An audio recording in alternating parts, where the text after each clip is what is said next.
Hello there, football fans. Welcome to a special Barcelona edition of the Fan Cam Football League Hub special. This is going to be an absolute crack of a show. It's going to be so much fire. We've got the British fire brigades on call. So before we start, we're going to introduce all our new members. We've got the Lionel Messi of photography here, Rohan. We've got Barca Boy repping, and we've got Pablo. So it's going to be a cracking show. I'll let them introduce themselves, and then I'm going to go through all the things we've got lined up on today's show. Yeah, Rowan, would you like to go first, or? Sure, Pablo, you go first. I'll go first. I mean, I'm Pablo. I do work for Barca Universal's YouTube channel, and yeah, I've been a huge Barcelona fan for over a decade now, and I'm super excited to get talking. We should have some interesting points to discuss. Barca Boy, let's hear about what you got. Yeah, I'm Barca Boy. Run a YouTube channel. Talked about Barcelona every single day. Been a fan now for almost 15 years, and very excited to have this conversation. And last but not least, Rohan, give us a shout. Hey guys, I'm Rohan. I've been a Barca fan since 1999. I feel like I'm the oldest on this panel, which is fine by me. And yeah, lots to discuss. Looking forward to it, and I have a lot to get off my chest. Right, before we talk about the future and all the bright stuff, unfortunately, I know you're hurting, boys, and I was very tearful. And I'm not talking about Lionel Messi leaving. I'm talking about we've got 500 subscribers. So a big thank you to all you subscribers. And hopefully we get lots more, because we've got so much planned, so much more to give to you guys. But like I said, yeah, the real tear gushing moment, the Barcelona Messi leaving the club. So we've got a lot to digest. So we're going to kick off with your thoughts on Messi. Who wants to kick us off about Messi's departure? I'll go first. I don't mind. So I've been a fan for a very long time, and I happen to actually have the privilege to watch Messi's debut as well as his first goal for us, and it was highly emotional then. And yeah, 2004, I think it was. Well, when he had the long hair. Albacete. Yeah, when Ronaldinho chipped it, and he just had to. He's phenomenal, man. It was just, I've been watching the trajectory of his growth through his entire career, and obviously being a Barca fan, he's given us everything that we could have ever have hoped for. I mean, when I started supporting Barca was way back when we weren't even good. Figo had just left us, and the team was in disarray, kind of what it is right now, actually. And we had one savior in Rivaldo, and that was it. We weren't a big club. We just won one Champions Leagues, and Real Madrid was way ahead of us at the time. And he brought us back to where we belong, I would say. I mean, Lionel Messi has left, but by the time he's left, Barca's won 5 Champions Leagues and an infinite number of La Ligas over the last 15 years. You don't need to remind me. You beat us twice in 2 finals. As a Manchester United fan, I'm still not happy about those. So, yeah. Yeah, but I mean, he means everything to the club. And unfortunately, the way he had to leave is why I put this behind me, because I would like for us to move on as Barca fans, but obviously never forget what he actually did for us, and appreciate and have tremendous amounts of gratitude for just the memories, man. There were just too many. When we watch highlight reels today, it's like, it's so overwhelming for us as fans today. Take you hours to watch it will take you hours to watch a complete Messi. He's been arguably the GOAT. Obviously, as a Man United fan, I regard Ronaldo, but you can't split them two. It's unbelievable what they've achieved. Barca Boy, what's your thoughts on the main man Messi leaving this summer? Well, it hurt, man. It hurt. I think for me, the main issue was the way he left. Of course, I fell in love with football because of Leo. I watched my first ever football game in the Copa America 2007 when he chipped Mexico. And since then, it's been a roller coaster of a ride. We all expected Messi to leave at some point. He wasn't going to stay here forever. Again, for me, it's just the way he left. He wanted to stay and he couldn't. I think when he left, Barca TV were running all his goals. It took him like 6 hours to show all his goals. It just shows what he's achieved for this club. The club was already on the map, but he solidified us on the map. What he's done for this club will never be, matched in our lifetime. And yeah, it really hurt to see him go because, he didn't want to leave. So that's what really made it hurt the most. Pablo, your thoughts? Yeah, I think I agree. I think it was the way Messi left that really hurt. Obviously, since Bartomeu left as president, and certainly when Laporta came in, we did expect Messi to stay. That was all the news we were hearing, is that Messi's staying, Messi's staying, Messi's staying, and then all of a sudden one day, bang, the whole world, fell on its head. So yeah, I think it was devastating the way he left, and I don't think that sits right with a lot of us, and certainly we'll probably get onto that later. But yeah, we're going to get onto the financials because there's a few questions about if he wasn't a free agent and if it was just a contract renewal, would it have gone through? But we'll go through the figures in a bit.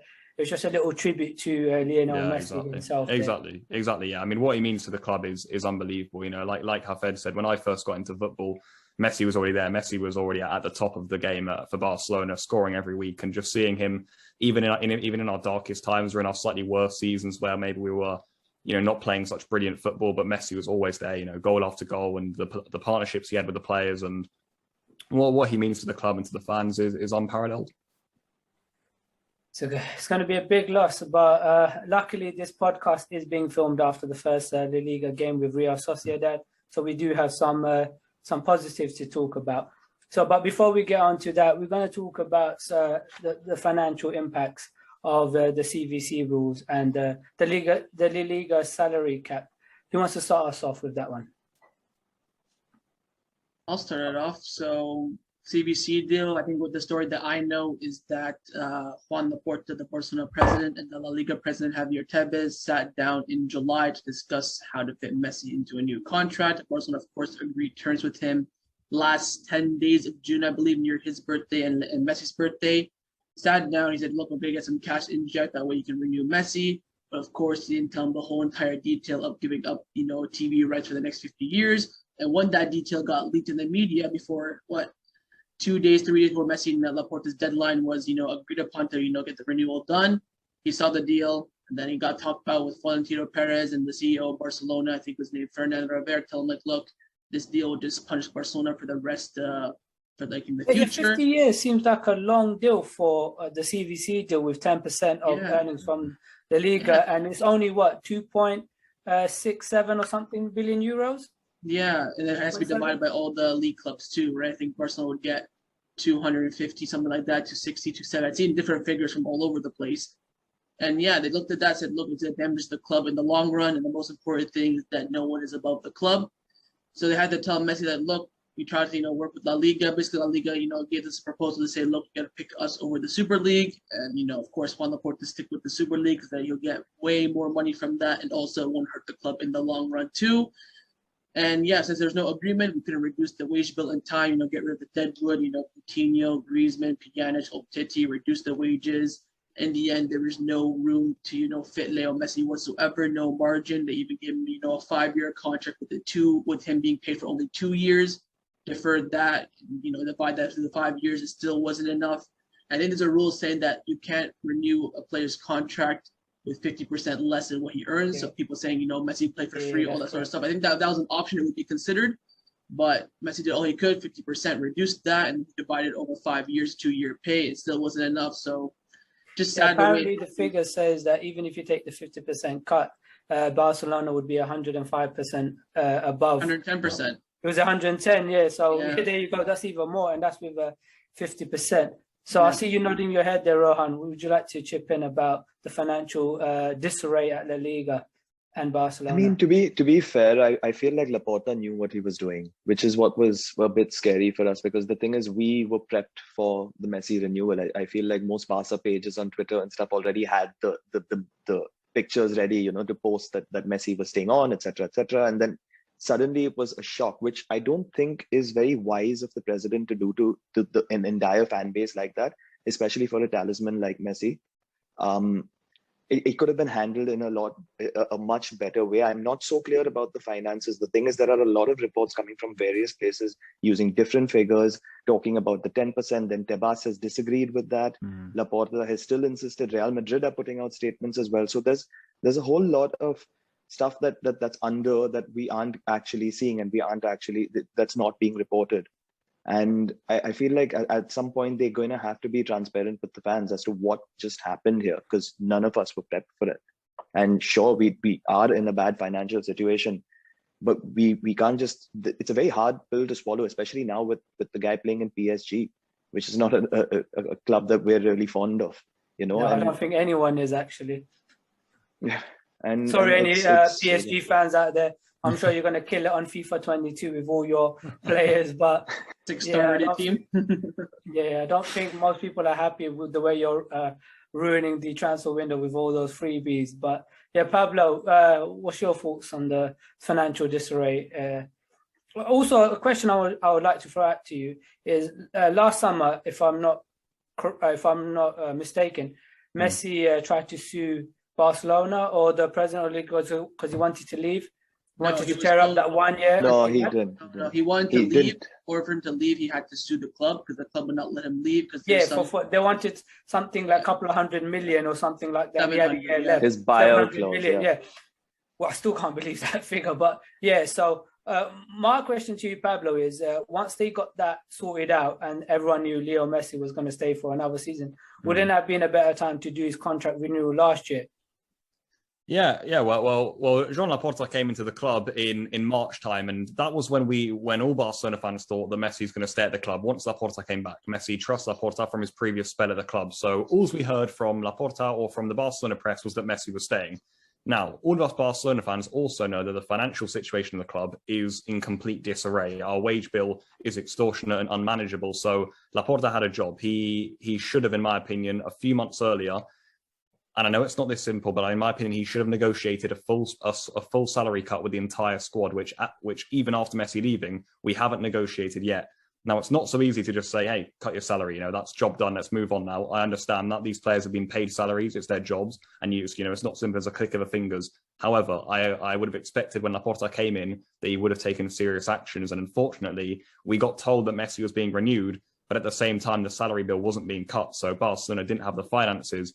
Javier Tebas came in with this CVC agreement, which would have pumped money into Barcelona and other clubs in La Liga. But clearly Laporta and the club, the CEO of Barcelona, Ferran Reverter, couldn't agree to the deal. So they said no. So eventually, not enough money for Barcelona, and that meant no Messi renewal. I think that was the gist of the story that we've been given. I think Rowan's right that we haven't been told the full thing of it, and maybe we will in the future when the club are a little more transparent. But I think that the fact is Barcelona didn't have the finances. We weren't, stable on the wage bill, and we didn't cut it in time. So no Messi. Yeah, can you? I remember a few years ago, we're talking about maybe let's talk about 5 to 10 years ago when all the best players were at La Liga. Obviously, I'm a huge Premier League fan. I'm a Man United fan, but I follow football. I watch French league. I watch the Spanish league. I watch the Bundesliga. All the football. And everyone was jealous about La Liga. You had Ronaldo at the time. You had Messi at the time. Modric, Cruz at top of their game. You had Xavi. You had Iniesta. It was unbelievable, and all the talent was there. And you lot were winning everything. You're splitting up the Champions League. It was unbelievable. Everyone's getting a bit jealous at all the talent. And now I'm going to give you a bit of some insight. So far, the Premier League has spent 1.02 billion euros on transfer, whereas La Liga combined have spent 154 million euros. That is day and night. It's ridiculous, isn't it? Thanks, Tebas. Thanks for that. Yeah, sorry. I thought I'd just chuck in there. Obviously, this isn't due to the La Liga. This is obviously coronavirus impacts. And I believe personally, this La Liga salary cap has come in too early. I've heard about the French league. They're going to introduce it in basically when Messi's contract's finished, so they can pass through the PSG thing. Because it's in the 2 years' time, they're going to incorporate the same 70% of your earnings can be max on salary. You cannot breach that figure. But they want to wait 2 more years. But the La Liga jumped on that straight away. And I think it's unfortunate because the coronavirus has impact hugely on every major club. But yeah, that's the doom and gloom. But don't worry, Rohan, we're going to cheer you up now because we're going to be talking about... No, I'm actually okay. I promise you I'm okay because he wanted to leave last year, right? I prepped myself mentally for it. It's just the way it was done this time. I didn't want to see him cry. He said this interview that he wanted to stay. He decided to stay in December, so we knew for a while now he wanted to stay. Yeah, Fabrizio Romano on Twitter, firing up, contract done, here we go. Well, because it was, right? It was.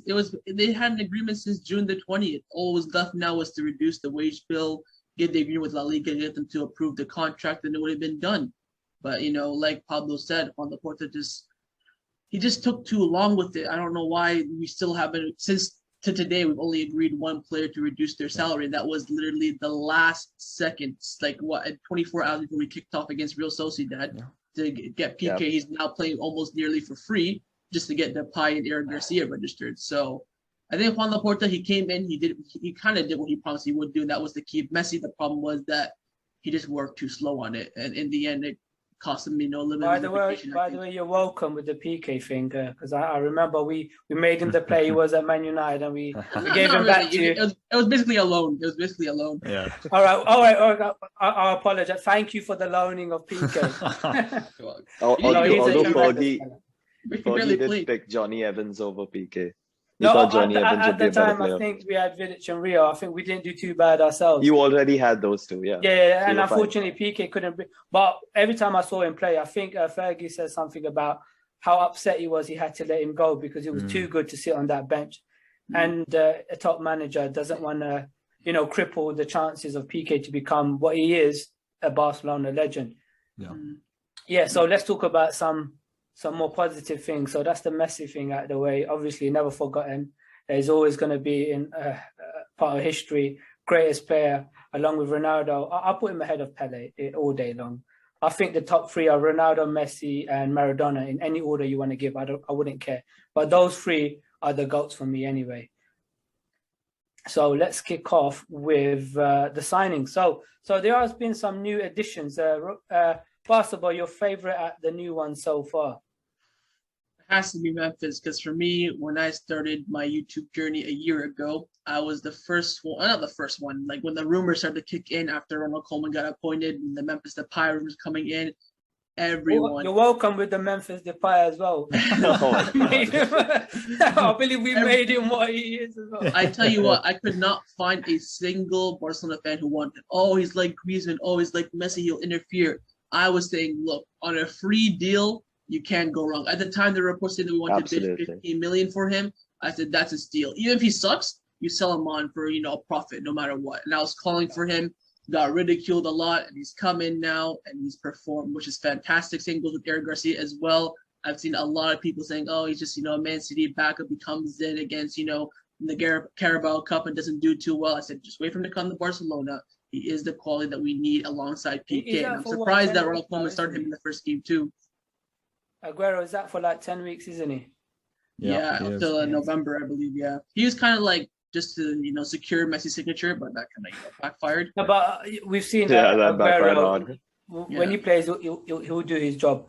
We'll see. He's on one knee right now, so if we can get that knee back, then we'll see what he's made of. Yeah, but Pablo, your thoughts on new signings?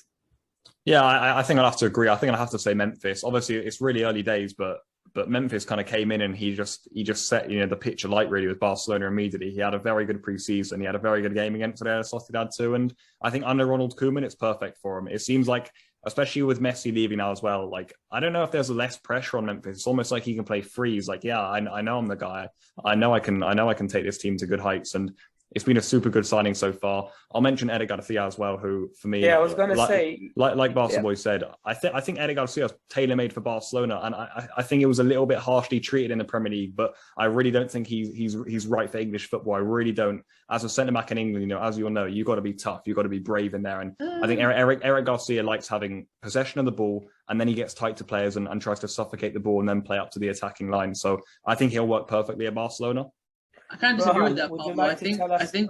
I think Eric Garcia would have done in the Premier League. Like Pep said, he's going to be a starter. Then once he communicated, he could have. He didn't want to leave. He wanted to leave. Yeah. They went out and they bought Ruben Diaz and Nathan Ake. At the time, they only wanted to bring in Nathan Ake because Eric Garcia was going to be a starter. I think he would have done the Premier League. He came in during the coronavirus, pocketed Mo Salah and Sadio Mane. Then announced that he wanted to leave. Then he just got benched and only play, here and there just to keep up his fitness. I think we have a quality center back on our hands on a free deal as well. Him alongside PK for the next few years will be the move. And I'm surprised, by the way, that Ronald Koeman did it so quickly. So just shows that he is I just definitely think that Spanish football is far better suited to Eric Garcia's playing style. For sure, yeah.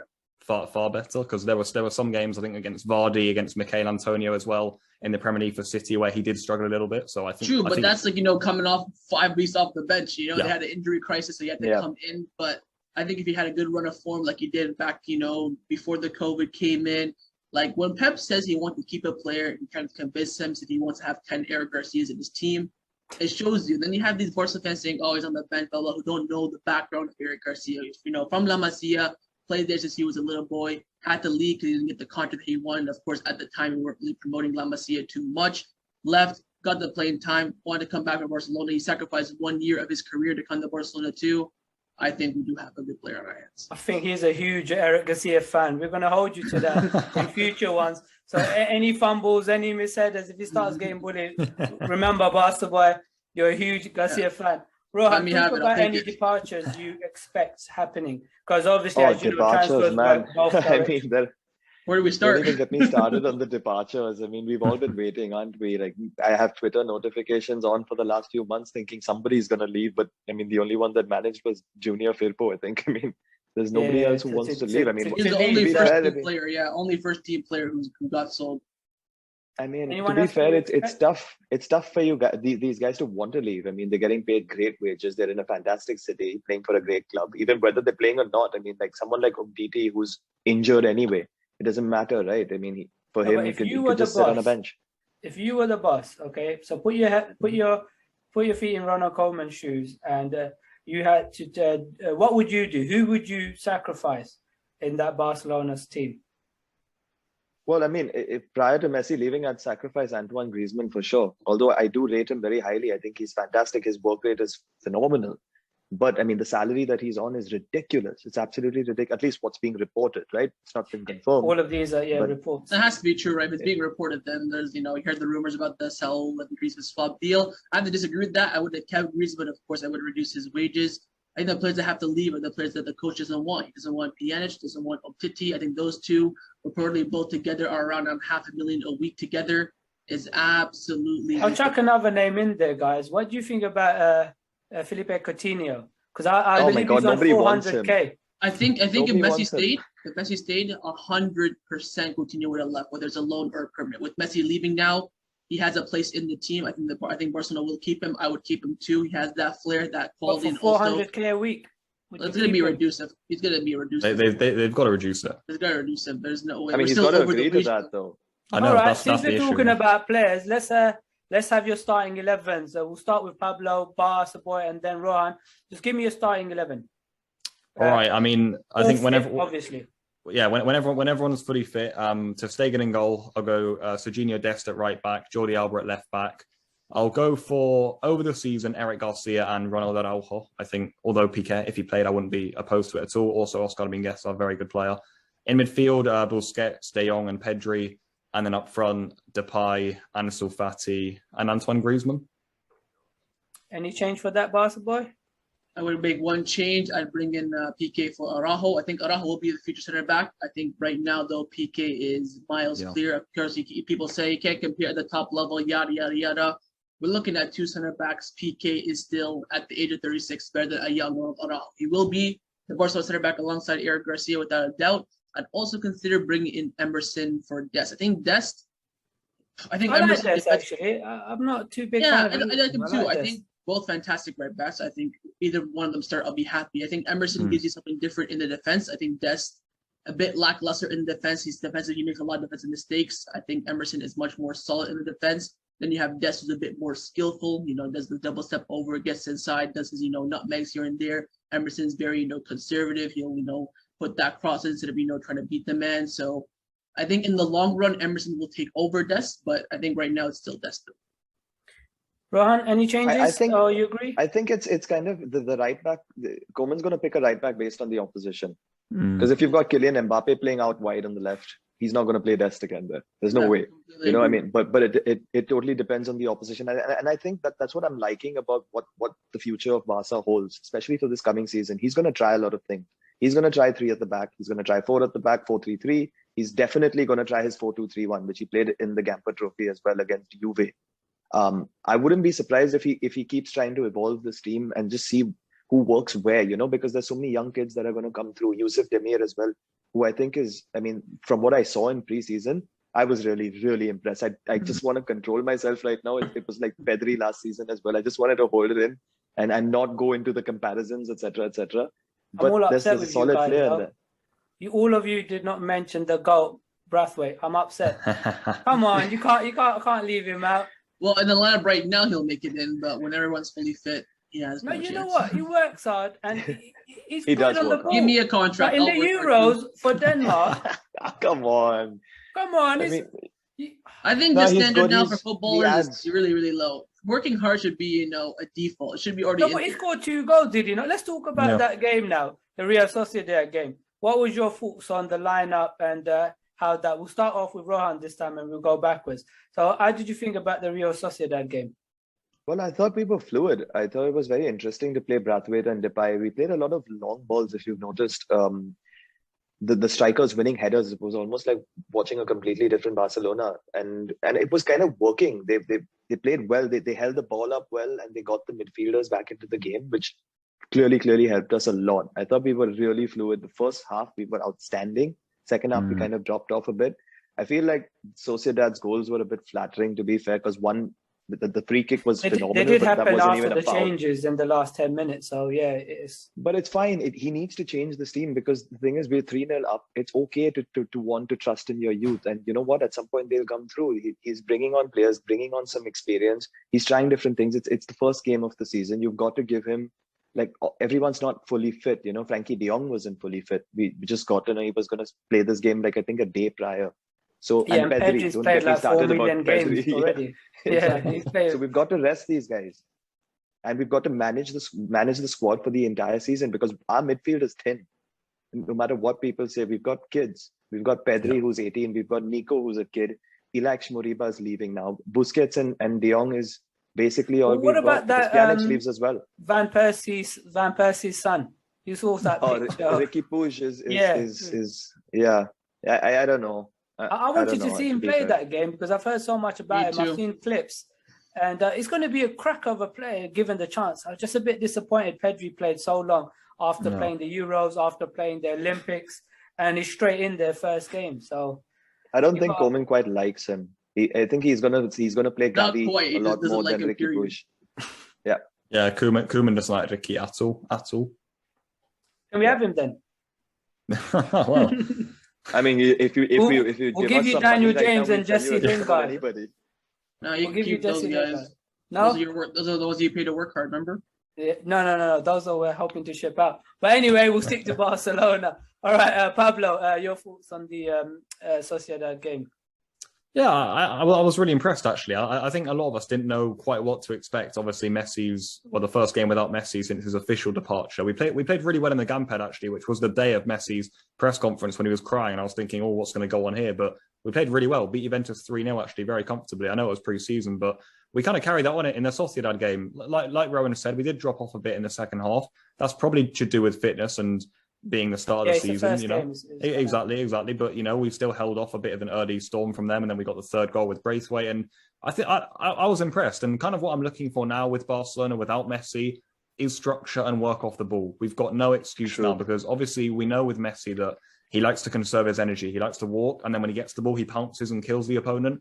But now what we had is almost a front three who all were happy to press and work hard. If we increase our fitness levels, and that's what I'm looking for Barcelona this season, to play like we did against Real Sociedad. So very direct in attack and also hopefully having that structure in defence. So I was impressed. I really was. I thought Piqué and Eric Garcia at the back were excellent too. I think the one player that really, really impressed me, even though we all know he's a baller, is Frankie de Jong. I think he's going to come into his own now because we all know what he is. He came for big money a few years ago. And people were talking about KDB, people talking about, a one-legged Modric and stuff like this. But I think Frankie de Jong, he's going to now start to knock on that door as one of the best midfielders because the balls that he was playing, his touch, the finesse, he just doesn't know when to make a wrong move, does he? I really felt. What do you think, Basketball, about Frankie de Jong and the coming season? Mr. Consistent, man. He's been the best midfielder in the world for me on the right-hand side since last year. He started off very poorly last year. Near December time, unbelievable. Never put in a bad performance once since December. Always at least a 7 out of 10.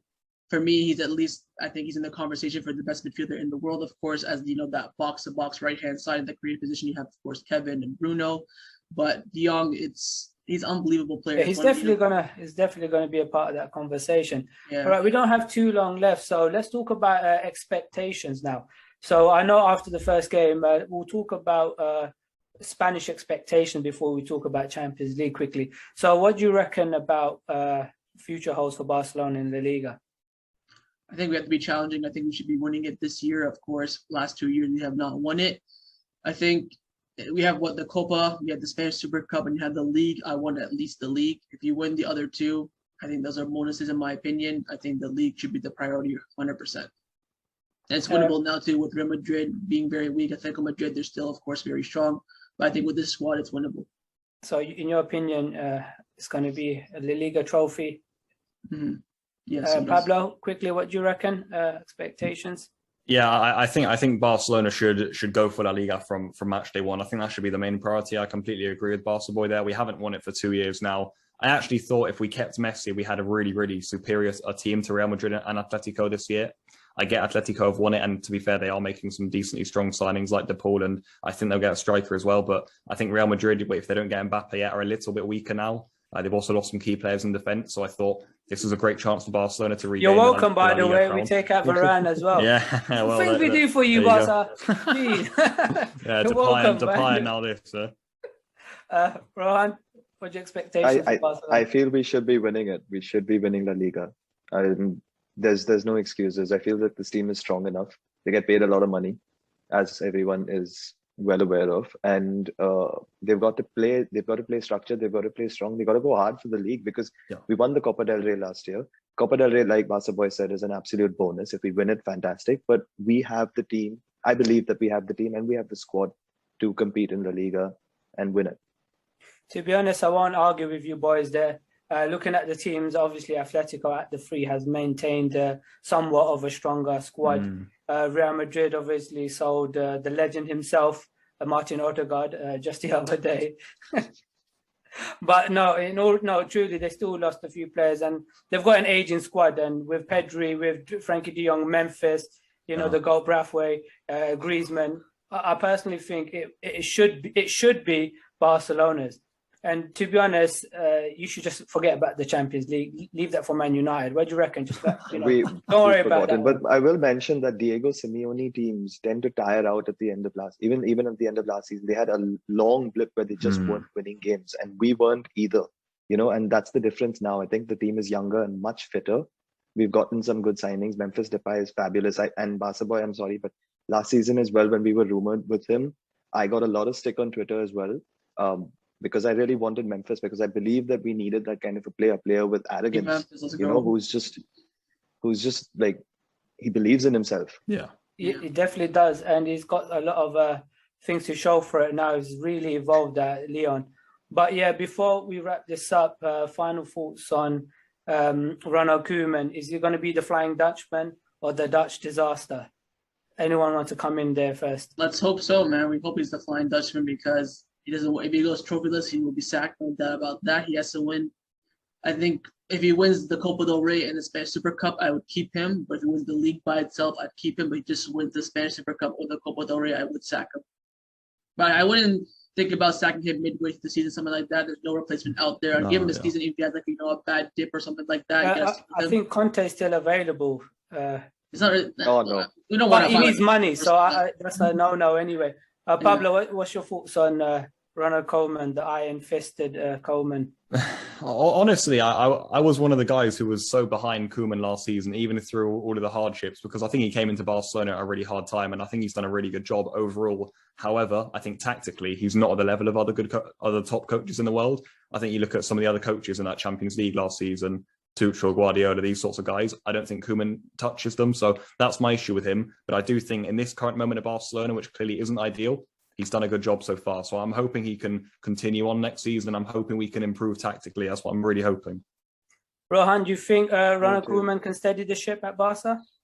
I think he already did, to be very honest with you. I think he's got the toughest job in the world, managing this club at a time like this, especially with fans' expectations. Like the three of us all talked about winning La Liga, and we've just lost the greatest player in the world, but we still have that expectation being Barca fans. And he's got to manage that.